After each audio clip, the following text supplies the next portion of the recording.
I think that's going to give you guys the most time to get your questions in with Bryce here, right? Sweet, yeah. Awesome. It's not about us, man. It's about you guys. So, hands in the sky. We'll just randomly pick people here. Who's got a question?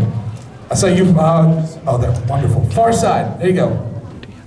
So back yesterday, some might remember, Stephen Blue mentioned how it's really tough for voice actors having to do really loud parts. So how do you do it with Eren Yeager and others? So my training is different than most voice actors. I started as a martial artist, and I used to teach karate all day long and scream at kids. That was my training, to scream as Eren Yeager. I promise I'm not that angry in real life. But yeah, in all honesty, that's kind of how I've strengthened my voice. Certain screams there's no way of preparing for. And Eren has some of those screams where it just should sound like there's blood in your mouth. You know, those days you want to scream like there's blood in your mouth? So there are a lot of days like that with Eren. There's no way to protect yourself. You just go for it. And Mike McFarlane, the director, wanted the very angry and loud parts to sound very raw. So typically when you're doing voice acting, you'll clear your mouth out, you'll drink water, and you don't want it to sound like spitty and nasty. I did the exact opposite for Eren. He wanted it to sound disgusting. And I'm really happy that he did. And it did. So actually, I wanted to ask you about your extensive martial arts background, because before you got into voice acting, you were, I mean, yeah, you had a pretty extensive background. Yeah, I mean, martial arts, that was my first passion. So I started in a style called Tong Soo-do when I was 5. My mom put me in karate because I was kind of small. I never got that much bigger. One day maybe I'll grow. No, it's not going to happen. Around 10, I started Muay Thai and started competing in Muay Thai. And I really thought that was my direction in life. I thought I was going to be a professional fighter for a living. But talking in a booth, you get punched a lot less, I guess. So I decided to take that route instead. But I'm still very passionate about martial arts. I still train as much as possible. And recently I started doing Brazilian Jiu-Jitsu, which is submission wrestling. So I basically go to the gym and get choked out. Good times. All right, let's go. Yeah, go ahead. You by chance work with Steve Cardenas? You know, I have not worked with him at all, but that would be awesome to train with those guys. Yeah, Steve mentioned Brazilian Jiu-Jitsu. Is he a jiu-jitsu guy? Yeah. Ooh, I gotta chat with him. Get some jits going on in here. All right, go over to this side. Right there. Okay, go ahead. We'll move towards the back. I'm gonna work from the front to the back here. So, like, what was one of your most, like, emotional, like, how much emotion you put into it, like, what you felt? Like, what was your most emotional moment with any voice acting, like, any character you've ever done? I mean, there's a couple characters that, like, things hit very close to home. I think my performance as Rin, especially in the beginning of the series, that was tough. You know, there's moments in there where I felt a little misty. I really tried to put myself in the moment as much as possible. So I mean, I'm trying to think back, because sometimes I'll go and I'll record, and then the session will end, and I'll go, what just happened? Because I'm so focused on being in that role and in the world of that character, and I always hope that sort of raw emotion comes through. Are you guys hearing okay in the back? Can you guys hear in the back okay? All right, I'm just making sure. I want to make sure everybody's having a good time. I feel like your mic is louder than You want to switch? We can trade. I mean, I might shut it off at some That's point. okay. No, we trust you. Just trying to make the best experience for everyone. I'm just naturally really loud. Wow, so. you're much louder than I am. I also talk for a living, so. There you go. Let's see. You've got your hand up diligently, man. You're being really patient. What's up? What was your favorite role, like your personal favorite role to play I mean, I've gotten this question before, and how can I pick one? I've had so many sort of dream roles, and I've just been really fortunate to work on so many cool shows. I answer this with a list of characters. So, grew up playing Final Fantasy. I got to be in Final Fantasy. I'm Zidane, who's the main character in Final Fantasy IX. I got to play him in Dissidia and Dissidia 2. So, when you work on video games, sometimes they don't tell you what game you're working on. That was the case, and when I found out I was working on Final Fantasy, I started to have like a fanboy moment, and I had to kind of contain it. I'm Red in Pokemon Origins. Same thing, I watched Pokemon growing up. I played Pokemon Red on Game Boy. Never imagined that I'd be able to work on that show because they typically record in New York. I live in Los Angeles. Just wouldn't think it was gonna work. But for Origins, they wanted a totally different sound, so they came out to LA and auditioned there, and I was fortunate enough to be cast as the OG Pokemon Master. I mean, Rino Kumara, I'm just gonna keep listing things. Stop me when you want No to one's gonna stop stop talking. you, man. No one's gonna stop you. I mean, honestly, like, look at Wikipedia, and that's my favorite role. When you're working as a voice actor, it's a good day, because it is so competitive in this industry. So I'm just extremely fortunate that I've worked on so many cool projects. All right. Let's go right there. Yep. Hi again. Hello. So, you and I have talked about Danganronpa a little bit in the past. What are some of the differences between what you did for recording for the games and recording for the anime and the simuldub and all of that insanity that has Gotcha. recently happened? Well, I've been working on Danganronpa for quite a while now, and I feel like I understand the characters even more now. On the first game, I didn't know much about the series. Really, when you're working on a game or working on a show, you don't see the script before you go in. A lot of other mediums, they give you a script beforehand, you have a table read, you can practice a little bit. Not with voice acting. You kind of have to go in and just go with your gut. So I knew nothing about Nagy. All I knew is he was finding these clues and kids were killing each other. And there's this psycho bear that tells them, try to kill him or you're gonna die. That's pretty much it when I walked in. So it was really interesting going through all those clues. Like it was like watching the murder mystery unfold in my mind. Working on the anime, you have something to work off of. That picture is there to help you. So actually looking at his face and seeing his emotion and having that as something to help me, I feel like that really helped me learn more about him. And now that I've been Nagito as well, who's watched the most recent Danganronpa? It's Danganronpa 3, which is confusing. 3. Yes. And then 3. there's Future, Despair. There's and 2 arcs. I play 2 people. One's a great guy that's very hopeful. The other one's insane. And at the end, they talk to each other. And I fanboy over myself.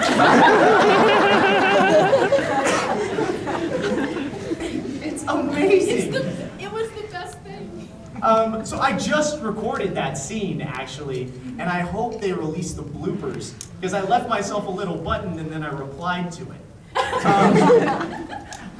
I think as Nagito, I said, his hands are so soft. As Maggie, I said, why is he sticky?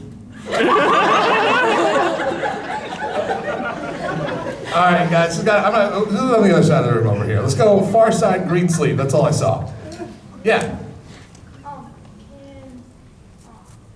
Can you do the voice of Ren? Sure. Do you have a favorite line, or do you want to know my favorite line? What's your favorite? Ooh, okay. Kids, cover your ears because I'm gonna cuss. Ready? So who's seen Blue Exorcist? Alright, if you haven't, I highly recommend it. When I said this, I was hooked. I'm gonna beat the shit out of Satan!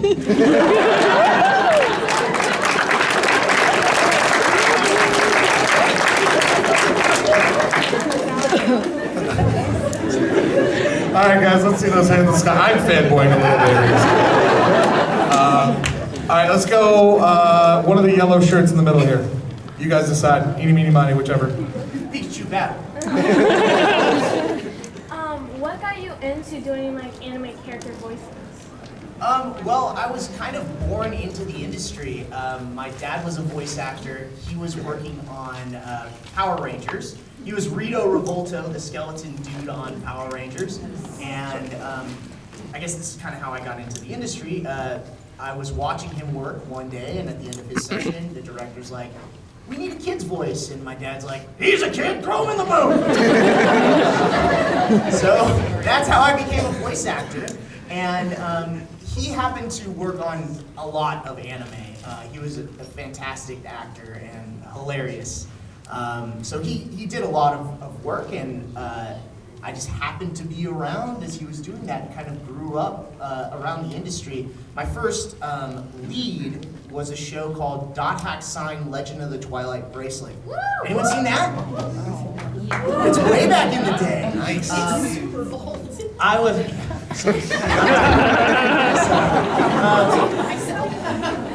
I played Shugo in that, and it's kind of interesting because in that show, in Dot Hack, it's a kid who goes into a game. So I think of Shugo as me as a kid playing a kid going into a game, and then Kirito as me as an adult playing a kid going into a game. So yeah, I mean, I just happened to be in the right place at the right time. I walked into a studio called PCB when he was auditioning for that show, and they said, "Hey, the lead in this show is a kid. Do you want your son to audition?" He's like, "Get in the booth!" And I read for it and booked it. So that's kind of how I got my foot in the door. And after I went to UCLA, I studied political science and philosophy, nothing to do with voice acting. I happened to get an audition that I booked, and then I got another one. And then I'm like, I should really give this a shot. And I haven't looked back. Awesome. All right, let's go Central City right in the front here. Kind of off the earlier question, is there one role that you have to kind of prepare yourself for a little bit more than others, either frame of mind or that kind of thing? I mean, it's really tough to prepare because, again, you haven't seen the script.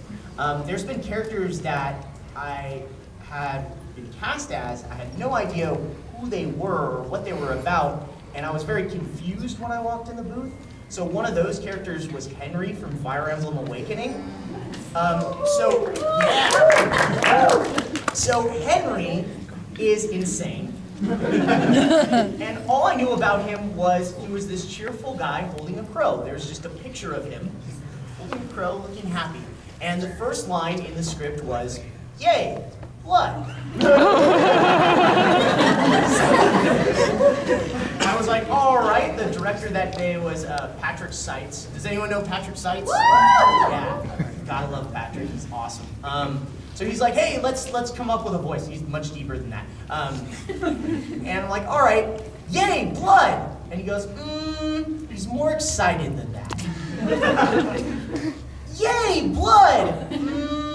Like 100 times more excited than that. Yay, blood! And that was Henry. So, I mean, those are the moments that you gotta love. Very, very cool. All right, let's go back across here. Beardy fella, let's go with you. Hi. Do you have to travel a lot for your auditions, or are they mostly local in LA? The ones that you pick up? Well, technology is amazing. Driving in LA is terrible. I have a booth in my office. It's like a semi-professional setup. So it's not fully soundproof. So I have a little girl, she's 13 months old, and she is very loud. And she loves talking when I talk. So she'll hear me auditioning and then talk at the same time that I'm auditioning, so I have to do it over and over and over again until she doesn't talk when I'm talking. So it takes a while. But yeah, I record out of my house most of the time.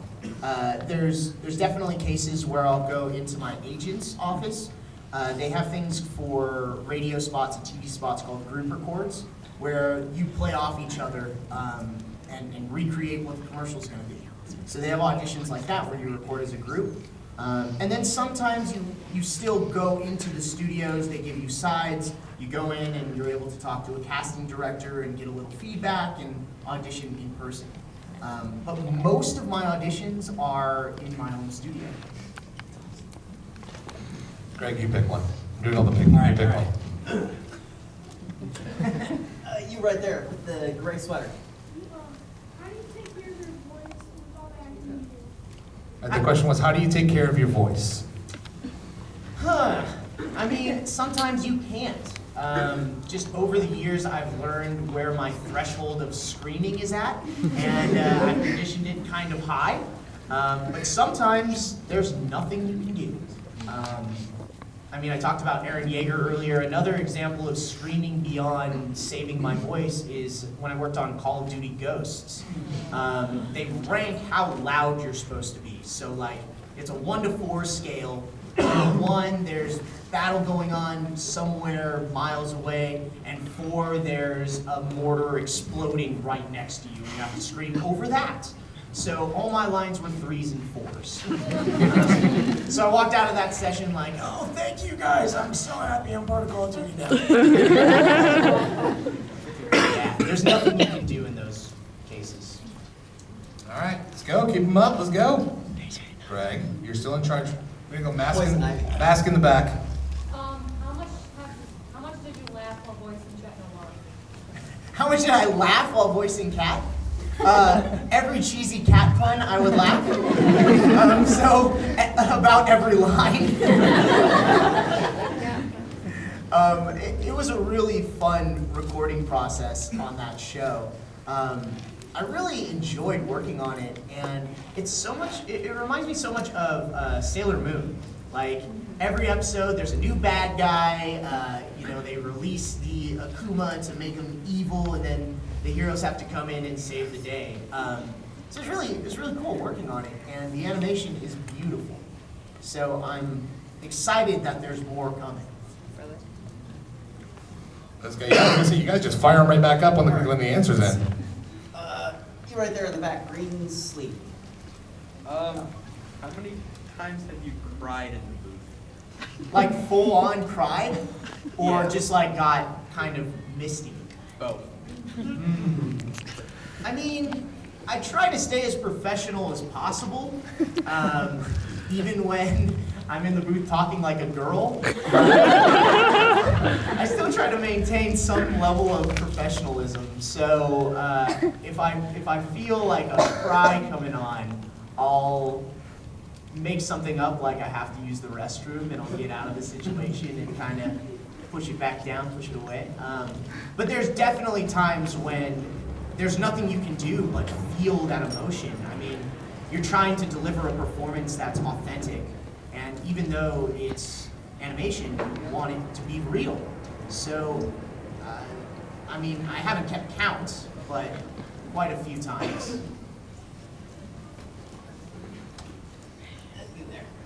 Yep.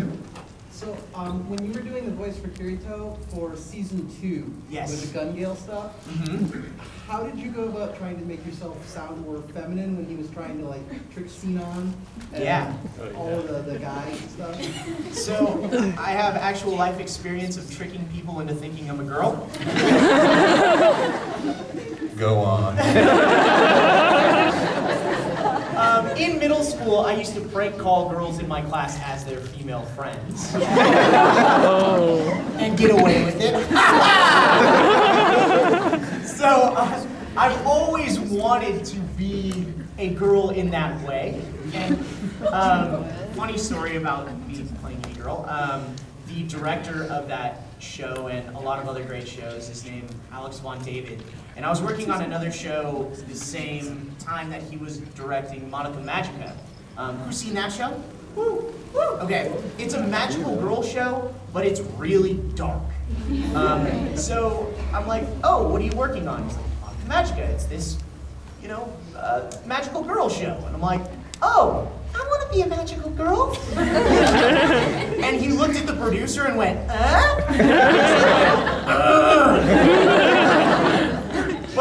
Kirito gave me that opportunity to become a magical girl. And it was beautiful. You guys take nothing else from this panel, I hope it's that. All right, who else? Come on, let's keep it going. Let's go back over to this side of the room. Let's try this side here. Let's go. Blue sweater, white hair. What was your favorite line from season 1, Sword Art Online, and will you say it? Sure. I mean, I like the classic lines, like just playing start, or I have to do this when I do this line. If I die in the game, I'll die in real life. That one's good. A lot of the lines, I mean, even though I was fortunate enough to be able to watch the whole show in Japanese, and now I've seen it back in English, and I went line by line, I didn't see the script before or practice every single line before I got in there. So it's hard to recall like a specific line from a specific scene. If I have the script in front of me, it makes it much easier. I can tell you my favorite scene is where he's walking across the bridge in episode 4. And there's a bunch of guys attacking him, and his life bar is not moving at all. Did you guys notice there's another dual wielder in that scene? Yes. Yeah. He's way in the back. He's got 2 axes. No one told him he's not supposed to do that. That's awesome. All right, Deadpool in the back. Let's do it. You just referenced, watching the anime in Japanese before doing it in English. Yeah. Does that make it more difficult to kind of create your own voice for the character, or is it not really something that bothers you? It depends. I really like to understand where the character's going, because sometimes there's twists in these shows that you can never guess. So, I wouldn't change any of my performance, because when I'm in the moment and whatever comes out is what it's sort of supposed to be. But Durarara, who's seen Durarara? So season 1 of Durarara, I had no idea who Masao Mikita was as a person, without spoiling it. I just saw him as this guy who likes to pick up chicks. And I really played him like that at the beginning, and he sort of changes. And when that other side of him came out, I was shocked. I had no idea that was gonna happen. And it kind of caught me off guard. If I had known that, I might have set it up a little differently. So I like knowing what's sort of gonna happen to my character. Like, I feel like if I hadn't seen Attack on Titan before I started, I would have been really angry episode 5. That's what got me hooked on the show, by the way, is that episode. I was like, Game of Thrones me, really? But yeah, I don't think it sort of stops me from recreating the character and making it my own. I think it helps me put that character together. And it's great when I have the opportunity to do it. It's not the norm, though. All right. Let's go with you there. When you were watching Attack on Titan being ready, were you like, one night? And then what was also your favorite line for that whole thing? So when I started watching Attack on Titan, there were only 6 episodes out in Japan. I was a fan of the show before I knew I would even be able to get an opportunity to audition for it. I just knew I really liked this show, and like I said, I watched 6 episodes. Episode 5, I was like, I can't believe this is happening. And episode 6, no Eren Yeager. And then I had to wait for the next episode to come out, and it was driving me crazy. So every week I would, be excited and be ready to watch that show. And I hadn't felt like that about a show for quite a while. So when I got the opportunity to audition, I really gave it my all. I had never auditioned for Funimation before. I live in Los Angeles. Funimation is in Dallas. I had never met Mike McFarlane, the director and casting director of the show. I understood the show. I understood who Eren was and who the other characters were, and I knew I was going to scream as loud as I could. So I went out and bought soundproofing for my booth, and I think my neighbors still heard me screaming. And I guess that came through on the audition. So I was, really, really fortunate to not only work on the show. I mean, I would have been happy playing guy who gets stepped on by Titan. But to play Eren Yeager was just a dream come true.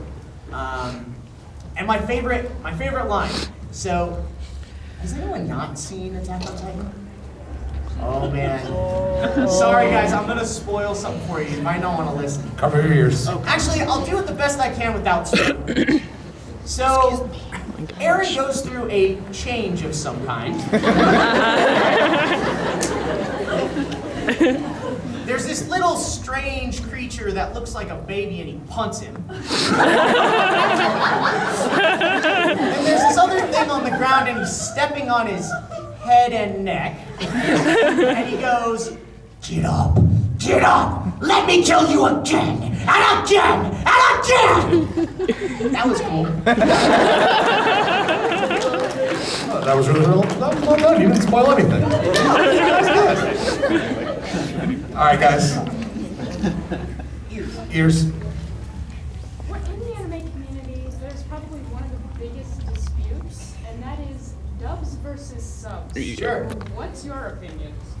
It's all good. I like good storytelling. I watch anime in both dub and sub. I'm just a fan of the genre. I don't think that they should be compared. I feel like if you watch a sub and you feel a certain way about a character, or it makes you, bring some sort of emotion out, like at this point you're supposed to laugh. Well, I don't get all the Japanese jokes, so even if I read it and it's funny, sometimes I don't laugh.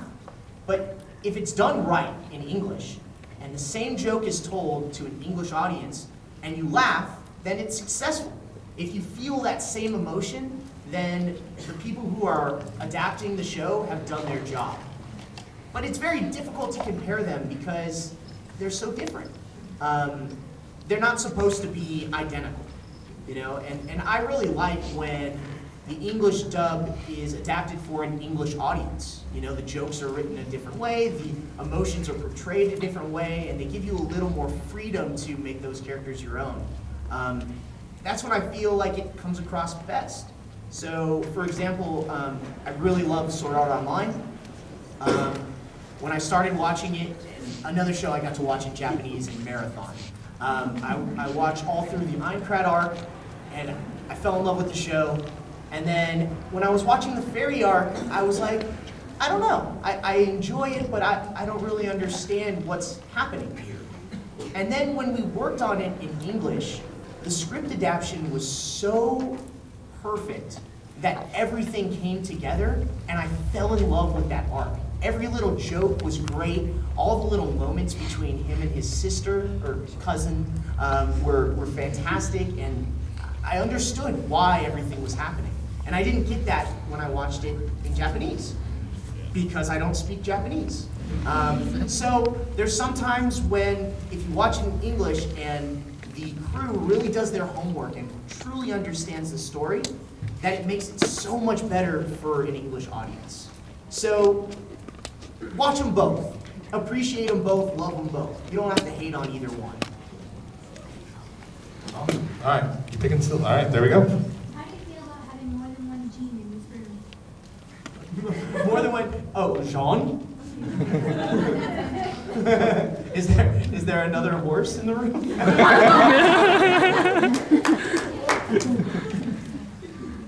Horse face.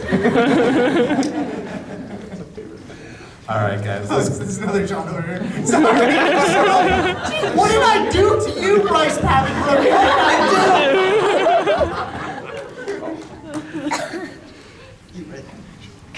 What did I Okay, so I actually asked you this yesterday when I got to talk to you personally. But can you do it again with the thing from Attack on Titan, Abridged, the Titans on my trigger? Oh, sure. Who's seen Attack on Titan Abridged? It's pretty good. I watched it on a panel with a crowd like this, and it was great. So Aaron goes, Titans on my trigger! my favorite part of the Abridged series, it is this part. You sound like a majestic African eagle!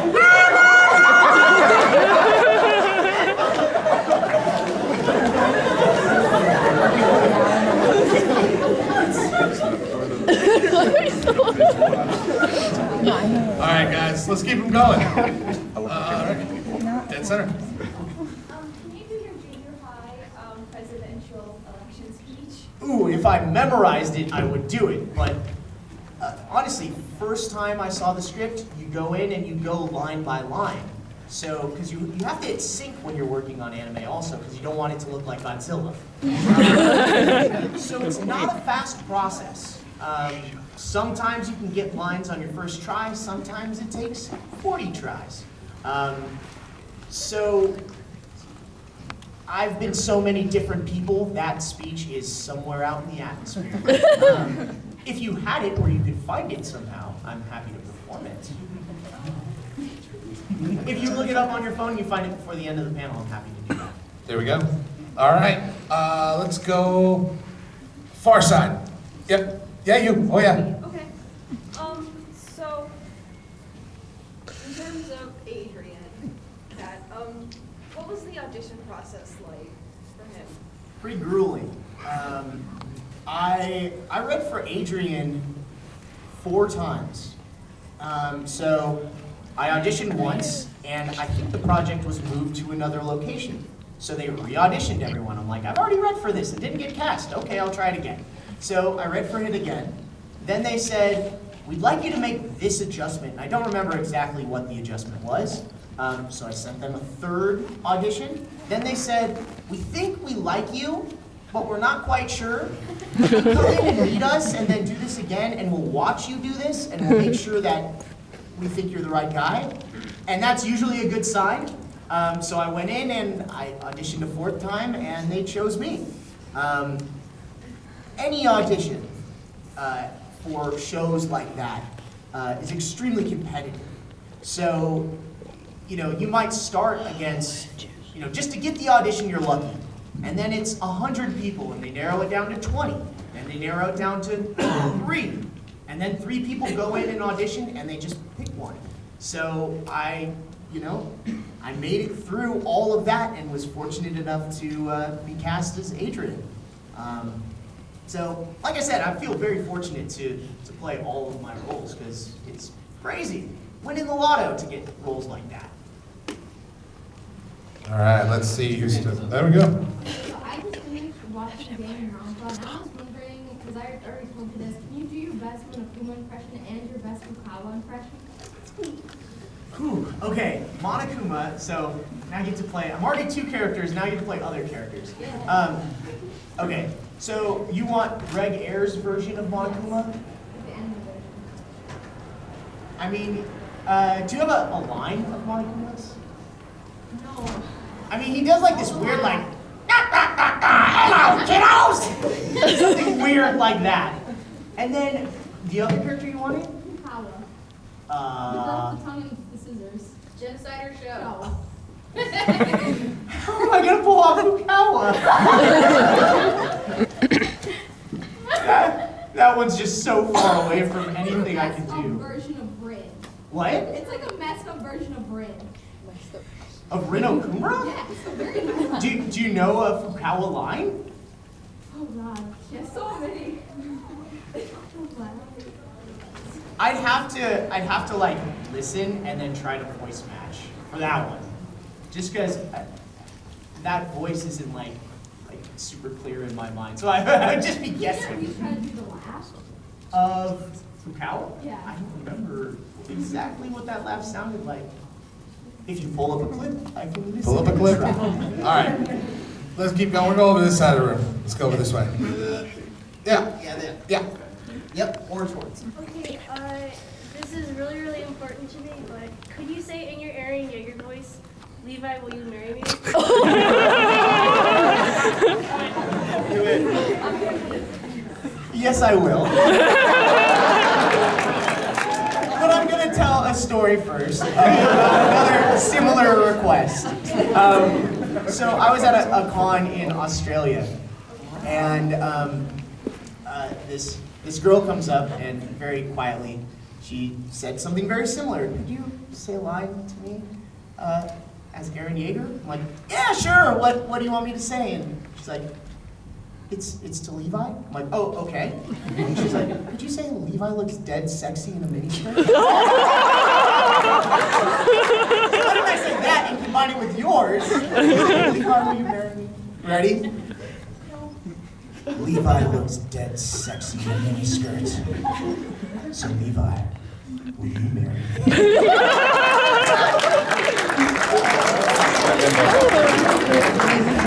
The ship is strong with those two.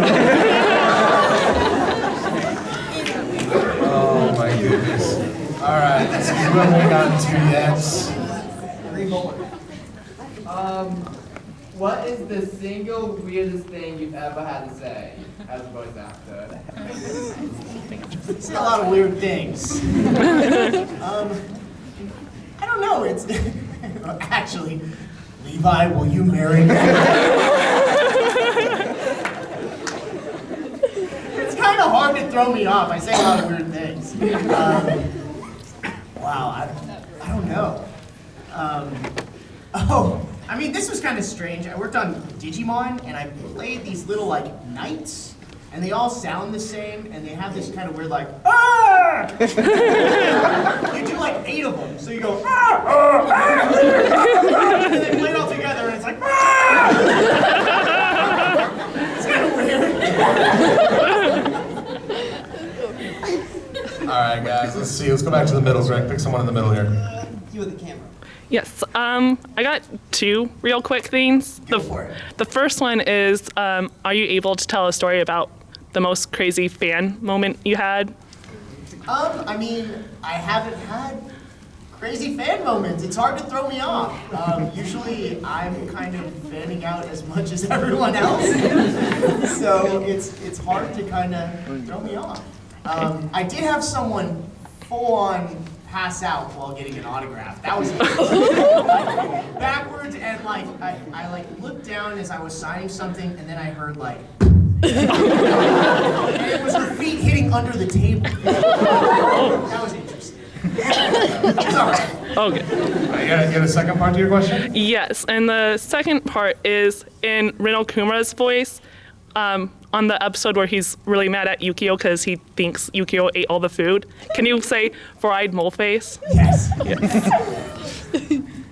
Yukio, you four-eyed mole face! Thank you. All right, who else got some questions? Greg's doing the picking. I'm thinking glove hand. Glove hand? All right, glove hand. Sorry that we're I know. We're just like, we're trying to make sure we identify someone, so it's just like what we can see from where we're sitting. So glove hand, what's up? Hi, glove hand. So, if you wouldn't mind, could you say your favorite line that you recorded as Henry from Fire Emblem Awakening? Sure. I mean, Yay Blood was pretty high up there. Could you say like the I'm gonna kill you line? That was a good one. He just goes, I'm gonna kill you! I think I really like, so if you beat the game, he'll confess his love to you. So I think it goes something like, I'll love you until I lose all the blood in my body. Ooh, when do you think that'll be?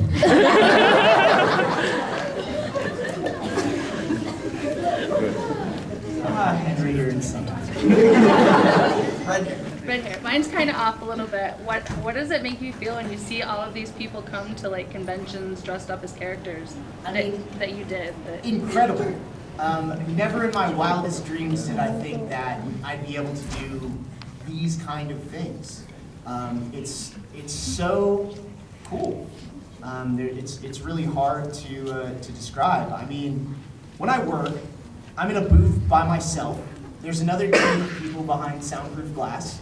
And if you say something funny or do a line that's really emotional, typically they're trying to move things along and be professional, so you just get, this is them hitting the button so I can hear them. That was great, moving on. And that's it. And then it disappears, and sometimes they don't release things for months and months and months, and I have no idea if people even see it. So, unlike when you're on stage and you say a joke and people laugh, or they applaud, you don't get that as a voice actor. So this is kind of like my applause. So it's incredible. Yeah.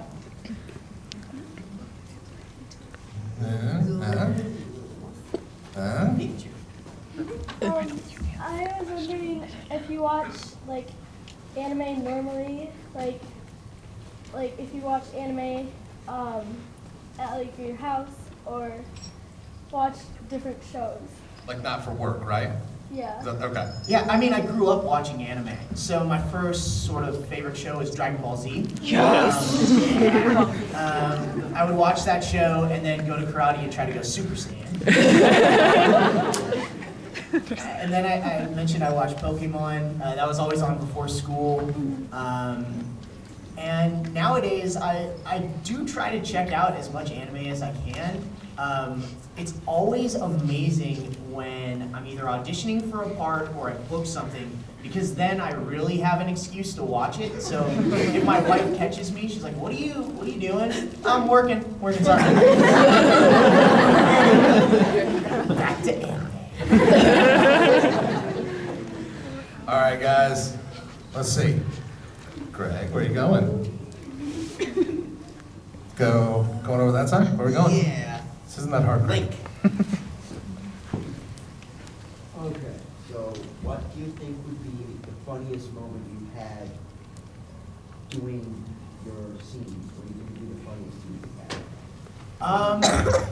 If you go online and you look up a panel that I did at Anime Expo, I believe it was this year.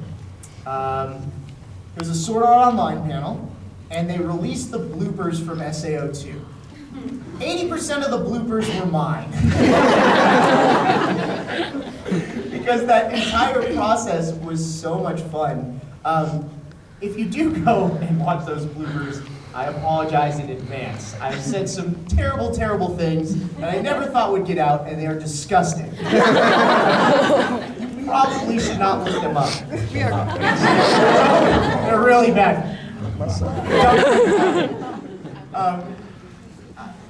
To pick a like one moment is really tough. It's always great, you know, when bloopers come out or you leave bombs for people.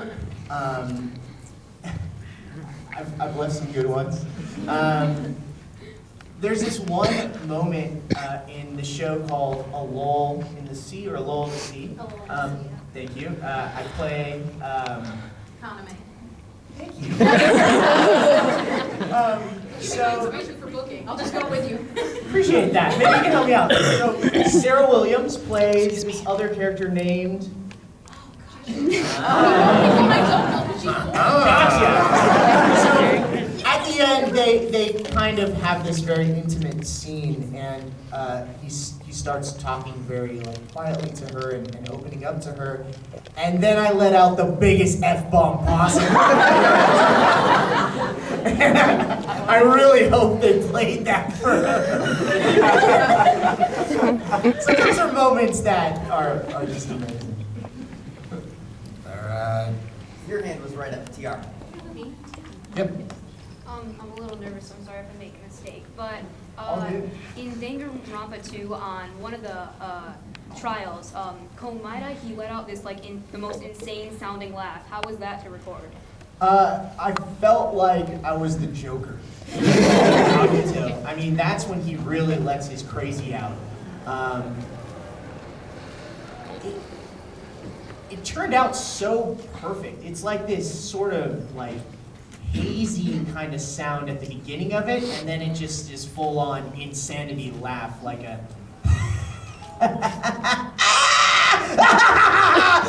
that's fun. Yeah, I'm really happy that in Japan, the same voice actress, plays Nagi and Nagito, and I'm glad they kept it the same way in the US, so I get to play both characters as well. It's super cool that now I get to fanboy over myself in the show. All right, who else got some questions here? Let's go in the back over here. How hard is it not to give each character the same voice? Really tough. Especially when your voice hasn't changed since middle school, so you sound like 15, and then you get cast as a bunch of angsty 15-year-olds. So, I mean, it's really important to me that the performances were different.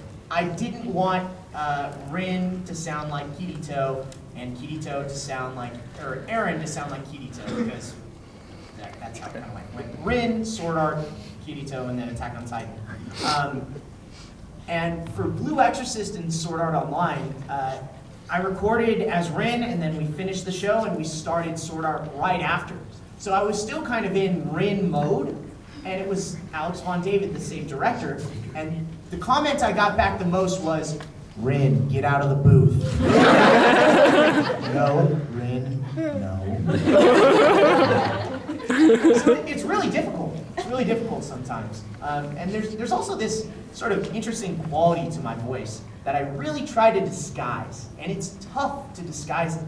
I feel like a number of characters have given me the opportunity to do that, like, who's seen Seven Deadly Sins?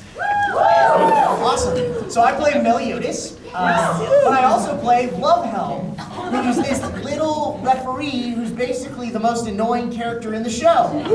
And when I saw that character, I fell in love with him, and I asked the producer if I could just submit an anonymous audition to see if I could pull off playing that character and talking to myself. And she's like, you're Meliodas already, what are you talking about? And I'm like, just let me send it to you, it'll be great. So I sent her my audition for Lovehelm, and her response was, I think we can make this work. So I got to play Lovehelm, and I feel like that was one of those moments where I could really disguise me and my voice. He is very annoying. Ready? Ready? Do it. Oh, sorry guys. This is what he sounds like.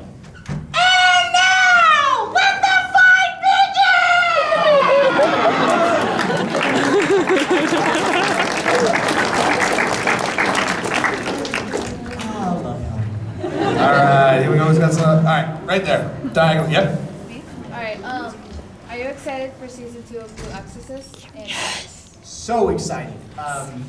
Rin is a really fun character to play because he's kind of all over the place. You don't really know, like, even in a line, he'll go from happy to angry to sad to happy again, like in one line. So I had a great time working on that show, and I never thought it would come back. It's been 5 years since the show was released, and actually, I think it was because of that show that I was officially invited to my first convention, which was New York Comic Con. That was my first official invite, and it was because of the release of Blue Exorcist and the popularity behind that show. And it's never slowed down. So I was hoping and hoping and hoping for the opportunity to come back and play Rin. The movie came out, and that was like a present. It was an amazing gift to be able to play him again. And I just can't wait. I can't wait. I hear that this next arc is just so good, and it's gonna be fun. Comes out in January. Woohoo. I'm so excited. Yep. I have a request. Sure. Could you try to sing the Pokemon theme song in your Riddle Cooper? Yes! Look at that! Yes! Do it! You and I had that same request. Why didn't you ask him? Well, get your phones out. So, there's a lot of voice actors who are fantastic singers. I am not one of those voice actors. We don't care. So how about this? No. I'll sing as Ren Okumura if everyone in here sings with me. You guys ready? Fair enough. You guys gonna sing too? Yeah. Watch me mess it up and just go. Ready? All right, here we go. In 3, 2, 1. I wanna be the very best, like no one ever was. To test them is my real test, to train them is my cause. I'm traveled across the land, searching far and wide. Pokemon to understand the power that's inside. Pokemon, gotta catch 'em all. Yeah! I love whoever asked me. You're better than me. That makes sense. Things you learned today. Can you do your best Tuco impression? Chuki? No, Junko from Danganronpa. Oh, Junko! You guys really want me to play female characters? I mean, you did say you wanted to be a magical female. I want to give you opportunities. Thank you guys so much. I mean, she's insane. More insane than I think my characters. I mean, do you have like a particular line? Like, Junko's a crazy character because she's like 10 people, right? There's like a lot of personalities going on. And I think there's one moment where she's actually friendly, and it was so confusing. Can you do it where like she's all like stuck up and like snotty? Oh. Like a Valley Girl kind of voice? Do you have a particular line? Not really. No, not really. But, Wow. Anyone have a Junko line? Anyone? Come on, we're booking you. I mean, what's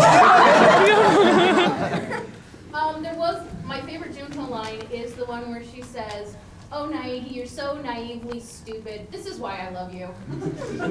So something like, "Oh, Naegi, you're so naively stupid. This is why I love you." Also, can you say bullshit in Monokuma's voice? Say bullshit as Monokuma? Video game Monokuma or anime Monokuma? Anime. Wow, my inner Greg hairs. Bullshit!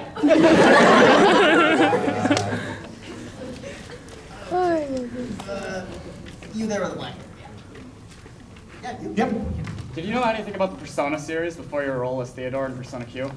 Not much, actually. I know it's a really popular series, and I was very surprised to get cast as Theo, because I know Travis, big Travis, played Theo before, and I don't sound anything like him. But I do kind of sound like him as a smaller version, kind of teenager version. So I thought I was able to kind of, use his performance to inspire me to recreate Theo. But no, I didn't really know much about the series. Yeah, so it was cool to jump in there and not know much and just know, like, this is sort of the performance I want to follow, like the guidelines I want to follow, and then just give it my best shot and trust the team that was there and the director that was there to guide me in the right direction.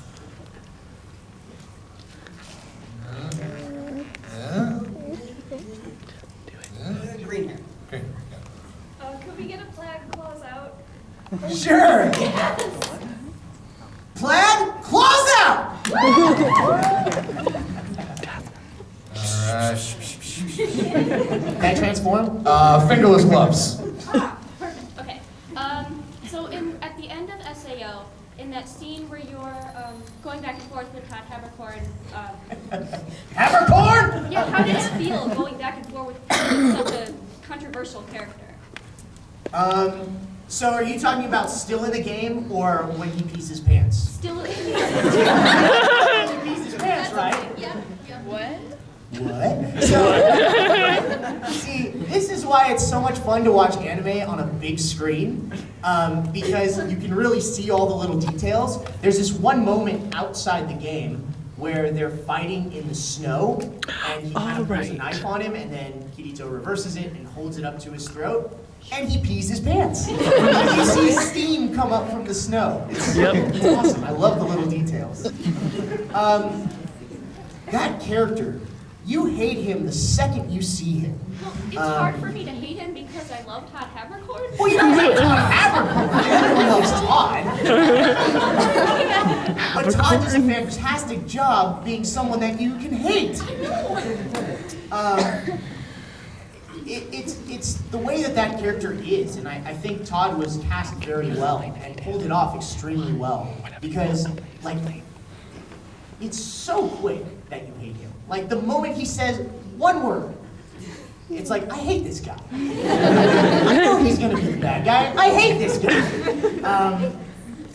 So, I mean, it was very fulfilling doing that whole, like, seeing the moment of, you know what I'm doing? That's me chopping him in half. Sorry, spoiler. But that was a great moment.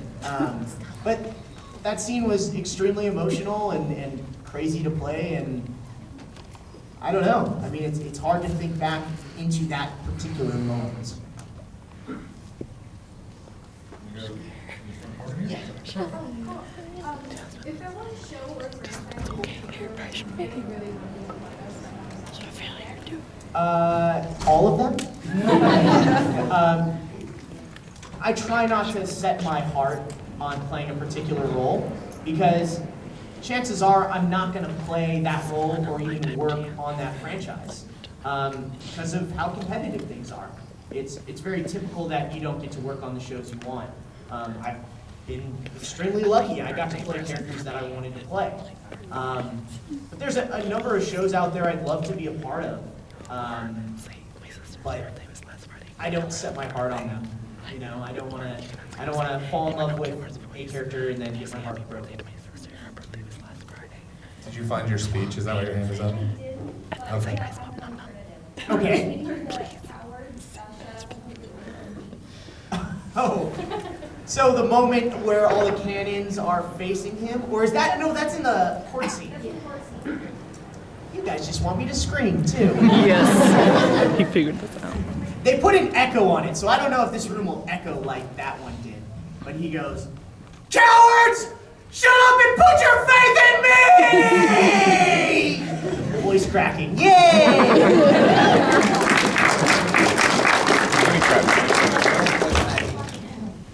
have two questions. Go for it. One, did you see Sword Art Online Abridged? Not yet. I plan to watch it on a panel for the first time with a bunch of people. And two, can you say your favorite cat pun Jeff was told? There's so many good cat puns. What are you feline?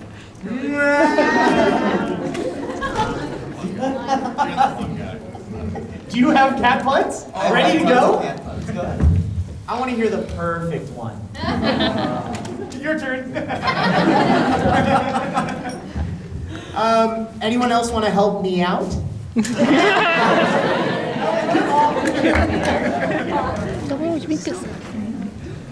They're so bad, but so good.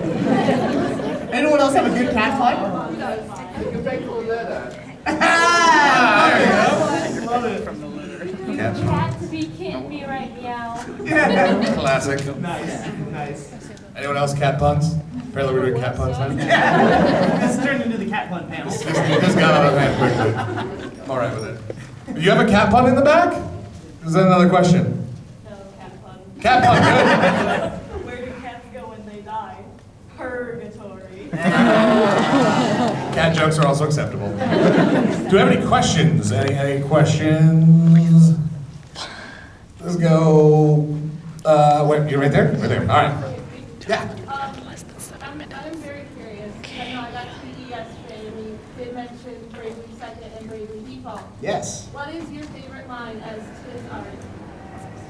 So there's a lot of lines as Tiz. Especially in games, we move extremely quickly. Right. So it's hard to pinpoint one. I mean, one that comes to mind, I saw a clip from the game, and I haven't played it yet because I know I'll become obsessed and never put the game down. Might have to happen. There's this one moment where he gets this robot friend, and he goes, "This one's for friend bot!" I don't know why that sticks out. Awesome. Greg, you still picking? I'll still pick. All right, you keep picking.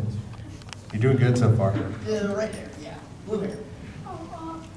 When working on Call of Duty Ghosts, what was your favorite part? Hearing it back after working on it, because I screamed the whole time. It was kind of cool because I got to play a lot of different people on that game. In the single player campaign mode, I'm probably 12, 13 different soldiers throughout the game. And then I'm also in outer space. That was kind of cool. And then in the multiplayer mode, I got to be, when you pick US military, I'm the first sound that you are. So I got the game and I went back and played and I heard myself die a bunch because I'm one of those people who would just like nade himself and then get stabbed from behind, and then at the end of the game it's 1 kill 9 deaths and they're like, why is this guy on my team? So I heard myself die a bunch, so that was cool. Do you ever like to play online and shout at people in your voice just to confuse them? I should do that. That would be Yeah. And then just record it, put that on Twitch, man. People would watch that. I'd watch that. I don't know about you guys. I'd watch that. I'm gonna have to do that. Yeah, man. Your hand was up. Yeah. Cat ears? Yeah. Cat ears. What's your favorite Hanabusa idol from Vampire Night? Your favorite line and scene? Who's seen Vampire Night? Awesome, awesome. So there's this one moment where he's walking out into the school, and there's a bunch of girls that want to give presents, and he looks over at the girls and goes, bang. That was my favorite moment. And then he's like, bang, bang, bang, bang, bang, bang, bang. And they're all happy and excited and fangirling over it. That was awesome. Blue hair. What was your favorite line doing Meliodas? Man, Meliodas was such a fun character. I don't know if I can pick out one particular line. I mean, I just love the moments where he has just that attitude of like, things are terrible and he's just doesn't care. So I think just like, hi Dan. Like that moment where he's just like, nothing, like everything is going crazy and he's just like, hi. I really found his voice when I raised my eyebrows really, really high, like so far that they stretch out my vocal cords. That's Meliodas. Do you have a favorite line? No, I like it all. It's hard to pick one. Yeah. I gotta jump in and ask this. Is there any update on season 2 of Seven Deadly? Yes, that was So, it's kind of funny. They know that voice actors talk for a living, and if they tell us anything, we'll probably say the wrong thing. So they just don't tell us anything. So, honestly, I find out about everything from the internet, from you guys, like tagging me like, hey, you were awesome at this part. I'm like, I guess I can talk about this part now. They don't tell us when they're gonna release things, they don't tell us announcements, they don't say anything to us. So. Oh, man. All right, we'll go back to you guys real quick. That was my little fanboy question. So. I know it's coming though, which is awesome. That's good to know. That'll help me sleep tonight. You're welcome. Thank you. All right, Greg, you want to pick again? Here, let's go far side over here. Yeah. Right there. Yeah. Hoodie. Yeah. Yeah. You. Yeah. Favorite line from Sword Art? I mean, I kind of said the ones from Einkrad that I really liked, but I feel like my favorite line from the whole show is, hope y'all root for me! And then pink sparkles appear behind them. Keep picking that. Do you ever use any of like your goofier character voices to like your daughter or like to annoy your wife or other people? Yes and yes. So when I auditioned for Love Helm, I was kind of figuring out if I could do that voice and messing around with the voice. And my wife was very much pregnant at the time. And she said, you don't stop doing that. I'm gonna have this baby right now.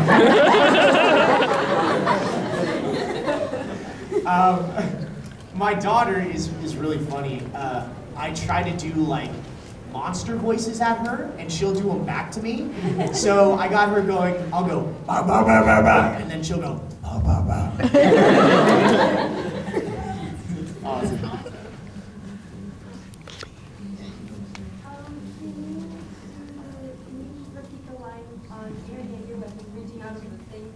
The thing's mouth to Armin when he's like covered in blood and he's like missing parts and everything? Did you? Can you pull up the line? So I know the exact thing, so I'm not just screaming random words. Awesome. Okay, guys, we've got time for a few more questions before we got to wrap things up here. Yep.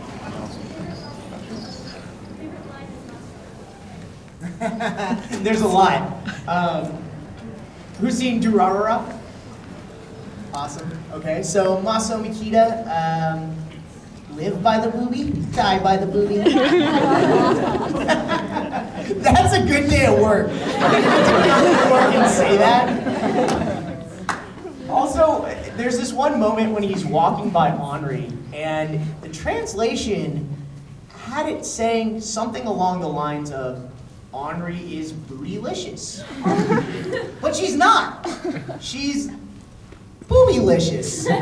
So in recording, they changed the line from Henri's so bootylicious to Henri's so boobylicious, so sexy cute. That's a good line too.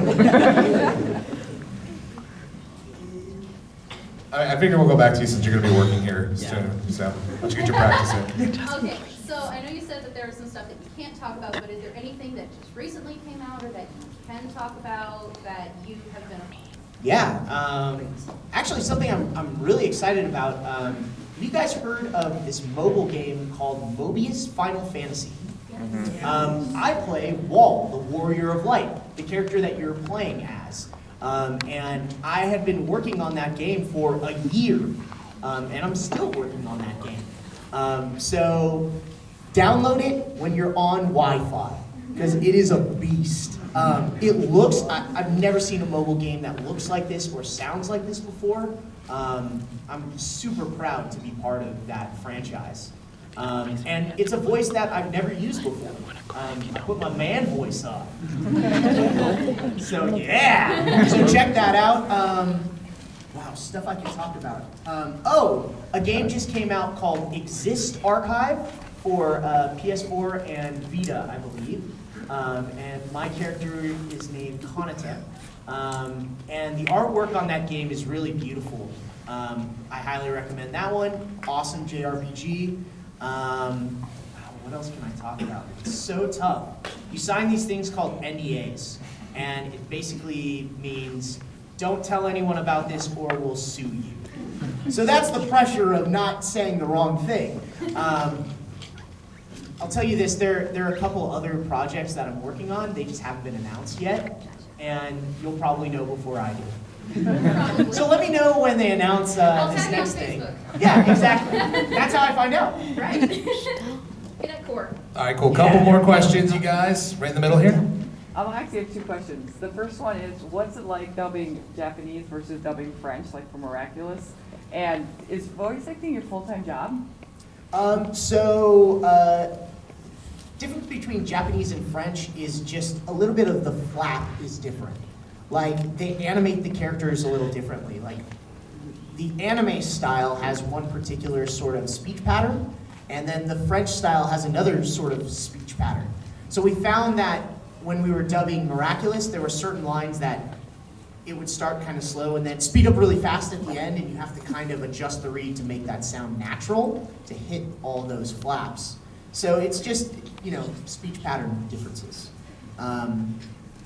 But the director in Miraculous did a fantastic job, you know, sort of guiding me along and getting that sync really amazing. I was so impressed when I watched that show back. It really looks like it wasn't dubbed. It looks like it was made for English. And I think that French maybe is a little bit closer to English than the Japanese. And then second question was... Oh yeah, like is that full-time voice acting for you? Because I know a lot of people do many different things. Yeah, so actually I just gave up my sort of side job. For about 8 years, I ran a front-end design company, building websites and things like that. So I'm really happy that I was able to give that up and really dedicate all my time to being a voice actor. Yeah, it's kind of a huge accomplishment giving up your side job. And by the way, I recommend anyone who wants to get into this industry to have a side job until you feel comfortable letting it go. I really feel like I started booking better as an actor when I stopped caring about booking roles. Sort of like, if I had the pressure of, if I didn't book this role, I wouldn't pay my rent. Like, that's the kind of pressure that just crushes creativity and fun. So when I let that go, when it's like, I am here because I enjoy this, and I don't need to book this role, I'd really love to, but I don't need to. I feel like I really was able to let my personality out more, and that's when I started doing better as an actor. So, yeah, having that side job was really important. All right, how many, Brittany, boss lady, how many questions we got time for? We take 2 more? 10 minutes. So we'll get a couple more in here. Did you find the line? Okay, let's get the line. Bring it let's on do up. it. Let's do this.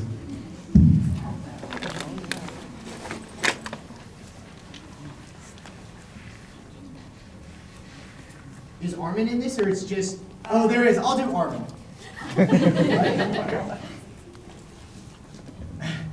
And I have to kind of get into the moment of being inside this thing's mouth.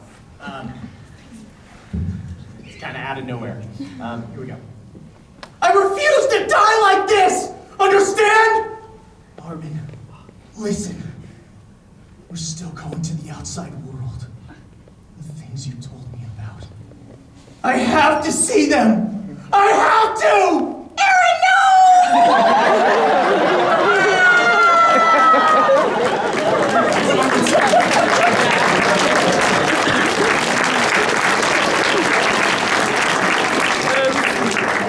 All right, last question. Greg, you want to pick the last question? It's a lot of pressure, I know. Bryce, you want to pick the last question? I'm trying to take it off myself. Right here. There we go.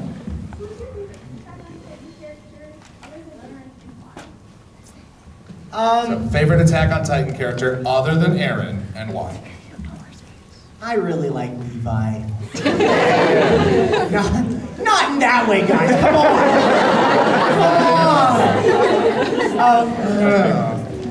When I auditioned for the show, I auditioned for Aaron, Armin, and Levi. I thought I had a great shot at Armin and Aaron. I felt that Levi was a little bit out of my range, but I really wanted to be Levi. Like, I think he's cool. I mean, he's the guy that just comes in, kills a bunch of things, and then he's gone. And everything's nice and tidy when he does it. So I really like Levi. Yeah. All right, guys, give it up for Bryce. All